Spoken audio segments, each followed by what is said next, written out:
अहादीस में आता है कि नबी पाक सल्लल्लाहु अलैहि वसल्लम ने दुआ फरमाई कि है अल्लाह, उमर बिन खत्ताब या अबू जहल में से किसी एक के जरिए इस्लाम को ताकत बख्श दे, जिसे तू पसंद करता हो। अल्लाह किसको पसंद करता है ये वक्त ने साबित किया। एक बार हजरत अब्दुल्ला बिन मसूद रजी अल्लाह ताला अन्हो रस्ते से जा रहे थे कि इनका सामना अबू जहल से हुआ। अबू जहल ने आपका मजाक उड़ाना शुरू कर दिया। अब्दुल्ला बिन मसूद की टांगें कमजोर थी। अबू जहल कहने लगा, मोहम्मद सल्लल्लाहु अलैहि वसल्लम इनके सहारे हमारे सामने खड़ा है, ये पतली टांगों वाले हमसे क्या लड़ाई करेंगे और क्या फतह हासिल करेंगे। अबू जहल ने आप पर जुल्म और तशद्दुद किया और वहां से चल दिया। हजरत उमर उस वक्त वहां पर मौजूद थे, नजदीक आए और आपको अपना हाथ देकर खड़ा किया। तो जैसे सहाबा को मालूम था कि नबी पाक सल्लल्लाहु अलैहि वसल्लम ने दानों में से किसी एक को मांगा हुआ है, तो अब्दुल्ला बिन मसूद ने हजरत उमर से कहा, अल्लाह बेहतर जानता है किसको हदायत देनी है, आप दानों में से यकीनन बेहतर हैं। हजरत उमर फारूक रजी अल्लाह ताला अन्हो पहलवान नमा इंसान थे। वो इस्लाम और नबी पाक सल्लल्लाहु अलैहि वसल्लम से सख्त नफरत किया करते थे और कुफ्फारे मक्का की हर साजिश जो नबी पाक सल्लल्लाहु अलैहि वसल्लम के खिलाफ होती उसमें सफ़े अव्वल में खड़े पाए जाते थे। जब हजरत हमजा रजी अल्लाह ताला अन्हो ने इस्लाम कबूल किया तो हजरत उमर को हैरत हुई और इन्होंने सोचो बचार शुरू कर दी कि क्या किया जाए। हजरत उमर ने एक दिन तलवार उठाई और नाउज बिल्ला नबी पाक सल्लल्लाहु अलैहि वसल्लम को कत्ल करने की घर से निकले कि रास्ते में अबू हुज़ैफा रजी अल्लाह ताला अन्हो मिले और पूछा,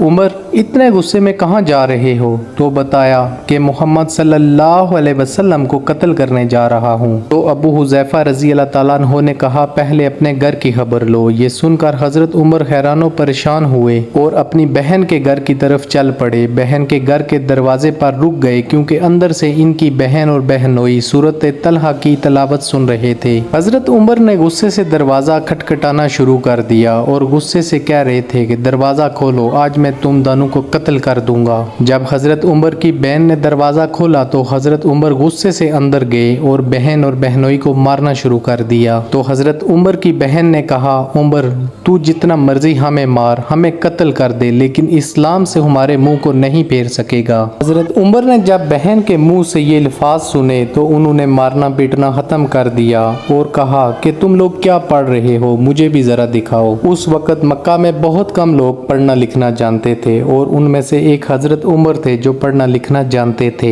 हजरत उमर की बहन ने सूरत ताहा जो उस वक्त एक नुस्खे की सूरत में उनके पास मौजूद थी वो उनके हवाले की। जब हजरत उमर ने इनसे वो नुस्खा लेकर कुरान पढ़ना शुरू किया तो पसीना आ गया और जिस्म पसीने से शराबूर हो गया। कुरान पाक में अल्लाह पाक ने इतनी तस्वीर रखी है कि जो एक बार सदके दिल से इसको पढ़ ले तो पढ़ने वाला फिर कुरान मजीद का हो जाता है। हजरत उमर ने सूरत ताहा की चंद आयात ही अभी पढ़ी थी कि ईमान की रोशनी से उनका दिल जगमगा उठा। आप वहां से नबी पाक सल्लल्लाहु अलैहि वसल्लम के पास गए और कहा, मैं इस्लाम कबूल करना चाहता हूँ। उमर खत्ताब का बेटा इस्लाम के लिए हाजिर है। या रसूल अल्लाह, उमर हाजिर है, मुझे कलमा पढ़ा कर अपना मुरीद बना लें। नबी पाक सल्लल्लाहु अलैहि वसल्लम ने कलमा हजरत उमर को पढ़ाया और आप दायरा इस्लाम में दाखिल हो गए। हजरत उमर ने इस्लाम कबूल किया तो इससे पहले जो मुसलमान डर डर कर छुप छुप कर इबादत किया करते थे वो ओपन इबादत करने लगे।